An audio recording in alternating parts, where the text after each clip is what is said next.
एक recent research publish हुई है लांसेट की ओर, वो बताती है कि आज भारत के अंदर में, इनफैक्ट साउथ एशिया के अंदर में 10 में से 4 लोग, खासकर 10 में से 4 भारतीयों को अगर आप देखोगे, एक सीक्रेट लिवर की बीमारी से जूझ रहे हैं और उन्हें इसके बारे में कोई आइडिया भी नहीं है।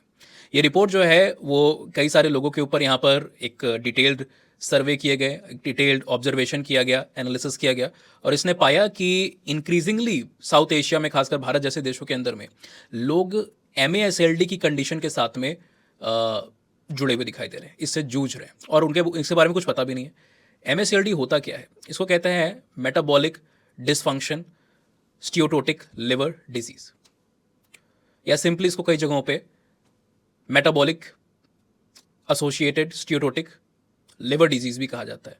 ये एक नया नॉमेनक्लेचर है। 2023 तक इसी चीज के लिए पहले एक और शब्द का इस्तेमाल होता था, जिसको आप कहते थे NAFLD, non alcoholic fatty liver disease, जो कि एक नेगेटिव टेस्ट के या फिर एक्सक्लूडिंग टेक्स्ट के तौर पे काम करता था, जहां पर आप लिवर की जो कंडीशन है उसके अंदर में से, जो उसकी डैमेज है उसके अंदर में से लिकर की जो कंट्रीब्यूशन है, उस फैक्टर को, उस क्राइटेरिया को हटा करके जो और फैक्टर हो सकते हैं उसको रखने की कोशिश करते थे। जबकि ये जो अब नया टर्म को या नॉमेनक्लेचर को हम यहाँ पर यूज़ कर रहे हैं, यानी कि MASLD, इसके अंदर में कुछ इंक्लूसिव क्राइटेरिया को रखा गया। यानी कि लिकर को हटा करके आपका लिवर किस वजह से डैमेज हो रहा है, बाकी सारे कौन से फैक्टर हैं, ये एक्सक्लूडिंग क्राइटेरिया के ऊपर बेस नहीं है, ये इंक्लूसिव क्राइटेरिया के ऊपर बेस। और क्या है ये इंक्लूसिव चीज़ें? कुछ 4-5 चीज़ें हैं इसके अंदर में। सबसे पहला तो हाइपरग्लाइसीमिया, ब्लड के अंदर में जो शुगर की मात्रा है बहुत ज़्यादा होना, type 2 diabetes, high level of triglycerides, और साथ ही साथ में ओबिसिटी का बड़ा होना। ये रिसर्च साफ साफ दिखाती है कि ओबिसिटी आपकी बहुत ज़्यादा डायरेक्टली प्रोपोर्शनल है MASLD के इंक्रीज रिस्क के साथ, और इसी ओबिसिटी की वजह से जो MASLD है ये आगे और भी फर्दर सीरियस कंडीशन के अंदर में प्रोग्रेस कर सकता है, जिसे आप लिवर सिरोसिस भी कहते हो। एक एक्सट्रीम लिवर का डैमेज होता है। लिवर आपके बॉडी के अंदर का एक बड़ा ही यूनिक, एक मैजिकल ऑर्गन है, जिसके अंदर में रीजनरेटिव पावर आपको दिखाई देती है। और इनिशियल स्टेज पे अगर आपका लिवर जो है वो फैटी लिवर स्टेज 1 स्टेज 2 पे है, दे आर स्टिल रिवर्सिबल। आप अगर अपनी लाइफस्टाइल को चेंज करते हो, थोड़ी एक्टिविटीज़ करते हो, थोड़ी सी स्ट्रेंथ ट्रेनिंग करते हो, शुगर से लेके कई सारे इस तरीके के हाई कार्ब्स जो डाइट है आपका, इसको अगर आप कम करते हो, बंद करते हो, नियमितता बरतते हो, स्लीप साइकिल को अगर आप ठीक कर लेते हो, है ना, मेटाबॉलिज्म को आप अपने फोकस के अंदर में रखते हो, डाइट न्यूट्रिशन को अगर आप अपने फोकस के अंदर में रखते हो, तो आप पूरी तरीके से रिवर्स कर सकते हो। इनफैक्ट कॉफ़ी जैसी सिंपल चीज़ को कई सारे जो हिपैटोलॉजिस्ट हैं वो बताते हैं कि ये भी हेल्प कर सकती है। अब दिक्कत क्या है ना कि मैंने कई चीज़ों को देखा है, इवन अपने आसपास, कि लोगों ने रील पे कहीं देख लिया कि कोई डॉक्टर है बहुत बड़े हिपैटोलॉजिस्ट, उन्होंने बोला है कि कॉफ़ी आपके लिवर के रीजनरेटिव पावर को और आपके लिवर के जो डैमेज है उसको रिवर्स करने के अंदर में हेल्प करती है। अब लोगों ने दिन रात कॉफ़ी लेना शुरू कर दिया, लेकिन थोड़ी सी गलती हो गई, शायद डॉक्टर से भी वो भारत को और भारतीयों को समझ नहीं पाए। उन्होंने ये बताया कि कॉफ़ी लेनी है, पर ये नहीं बताया कि आपको ब्लैक कॉफ़ी लेनी है, आपको उसके अंदर में चीनी नहीं डालनी है। लोग बड़े खुश हो गए, यार बड़ी अच्छी चीज़ है, कॉफ़ी तो वैसे भी अच्छी लगती है, चाय कॉफ़ी तो दिन भर भारतीय पीने का मन करता है भाई, है ना। कोई टी लवर है तो कोई कॉफ़ी लवर है। नॉर्थ इंडियंस को टी के बिना दिन नहीं गुजरता है, साउथ इंडिया में कॉफ़ी के बिना दिन नहीं गुजरता है।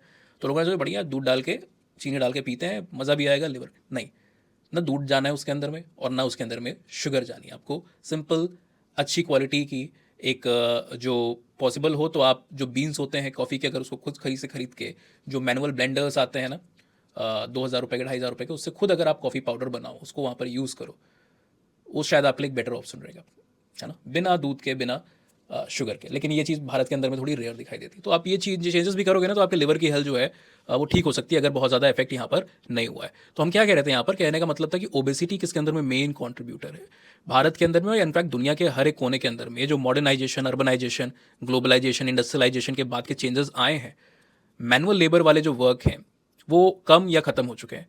पहले लोग खेती किसानी करते थे, उससे भी पहले आप पास्ट में लाखों साल पहले जाओ, हंटर गैदरर्स थे, ठीक है ना, यानी कि जानवर का शिकार करते तो उसके लिए उनके पीछे भागना पड़ता था। बाद में पेस्टोरिज्म और हर्डिंग आया, यानी कि लोग वहाँ पर क्या बने, चरवाहे बने, ठीक है।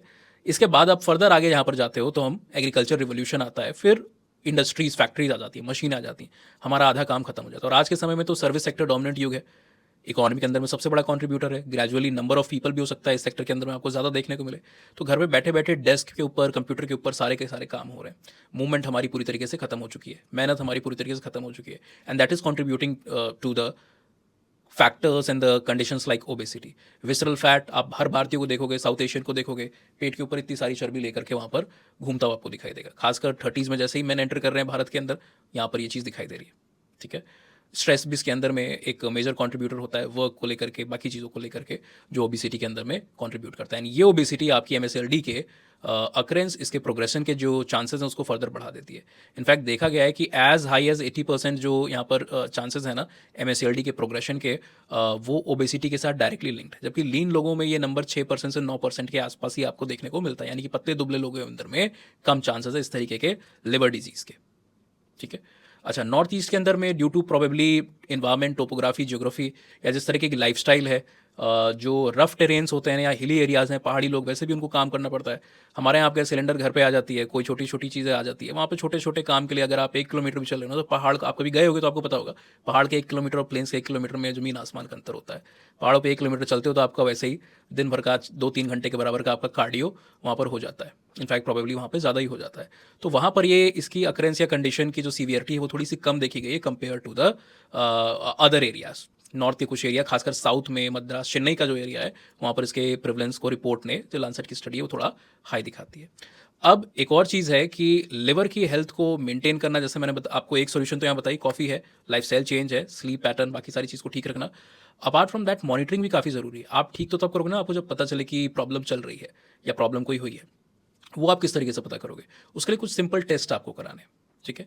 डिटेल टेस्ट के लिए आप मुझे कमेंट सेक्शन के अंदर में या आपको यहाँ डिस्क्रिप्शन में, प्रोफाइल के यूट्यूब के डिस्क्रिप्शन में जाओगे आप, तो आपको मेरे इंस्टाग्राम का हैंडल मिल जाएगा, जहाँ पर आप मुझे फॉलो करके डायरेक्टली मुझसे उस चीज़ को पूछ सकते हो। आईडी है मेरी उत्कर्ष_सिंह_हेयर इंस्टाग्राम के ऊपर, वहाँ पे डायरेक्टली रीच आउट कर सकते हो आप। अदरवाइज यहाँ पर भी कमेंट में आप टाइप कर दो, अगर ऑप्शन हुआ या छोटी क्वेरी हुई तो मैं उसको डेफिनेटली यहाँ पर रिप्लाई करूँगा। देखिए, बट उससे पहले मैं आपको कुछ सिंपल टेस्ट बताता हूँ, बाद में एडवांस टेस्ट तो बात की बात है। सिंपल टेस्ट 2-3 हज़ार रुपये के होते हैं, वो करा के आप अपनी लिवर की कंडीशन को रेगुलरली, एटलीस्ट अगर फाइनेंशियल अलाउ करते हैं तो 6 से 7 महीने में एक बार, अगर थोड़ा सा फाइनेंशियल उतने ठीक नहीं है, अफोर्ड करने में थोड़ी सी दिक्कत है, तो फिर भी साल में एक बार आपको डेफिनेटली टेस्ट करानी चाहिए। सबसे पहला आपका जो एब्डोमिनल अल्ट्रासाउंड है उसको आप कराओ, अलग अलग जो आपके बॉडी के ऑर्गन्स हैं, पेनक्रियाज से लेकर के आपकी जो स्प्लीन है, आपका जो लिवर है, आपकी जो किडनीज़ हैं, उसकी कंडीशन, उसकी आपको स्टेज पता चलती है। और वो लिवर की आपकी कौन सी क्या कंडीशन है, क्या डिग्रेडेशन, वो सब पता चल जाएगा, है ना। फैटी लिवर 1 है, 2 है, या फिर आपका लिवर पूरी तरीके से हेल्दी है, वो चीज़ है। इसके अलावा कुछ ब्लड वर्क है, ब्लड टेस्ट, जैसे कि आप लिपिड प्रोफाइल और एलएफटी जो है, इसको भी रेगुलर इंटरवल पे कराओ। पॉसिबल हो तो सीबीसी और केएफटी के साथ में भी आप इस चीज़ को करा सकते हो। Otherwise specifically for liver, LFT और लिपिड प्रोफाइल आपके यहाँ पर कॉमन है। आप देखिए कि क्या एलएफटी के अंदर में या लिपिड प्रोफाइल के अंदर में जो आपके ट्राइग्लिसराइड्स हैं वो क्या बहुत बड़े हुए हैं? क्या एलडीएल कोलेस्ट्रॉल आपको काफ़ी ज़्यादा बढ़ा हुआ है? क्या एलडीएल टू एचडीएल का जो रेशियो है वो काफ़ी ज़्यादा इनबैलेंस्ड आपको दिखाई दे रहा है? साथ ही साथ एसजीओटी और एसजीपीटी का भी वहाँ पर आपको एक नंबर को ध्यान में रखना है ना। तो ये सारे टेस्ट रेगुलर इंटरवल पे अगर आप कराते हो, जिसकी टीयर 2 सिटीज़ में क्यूमुलेटिव जो कॉस्ट है वो लगभग 1200 से 1500 रुपये के आसपास में। आप टीयर 1 सिटी में हो, अगर दिल्ली एनसीआर बड़े शहरों में हो तो सकता है वहाँ पर 2-2.5 हज़ार भी लग जाए। अदरवाइज अल्ट्रासाउंड यूजुअली 600 से 1200 रुपये के आसपास टीयर 2 सिटीज़ में होता है।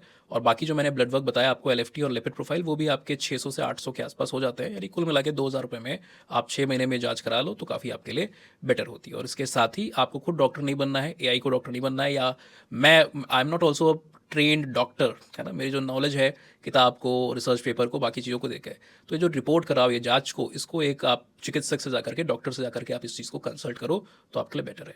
लाइफ में स्मार्ट चॉइस को रखिए, हेल्दी लाइफस्टाइल को फॉलो कीजिए, स्लीप प्रॉपर रहे, वाटर रिटेंशन, वाटर जो इनटेक है वो प्रॉपर रहे, स्ट्रेस जीरो रखिए, and you will see that आपकी हेल्थ गोल्डन डेज की तरह, और या फिर बेस्ट ऑफ डेज की तरह शाइन करेगी। All the best.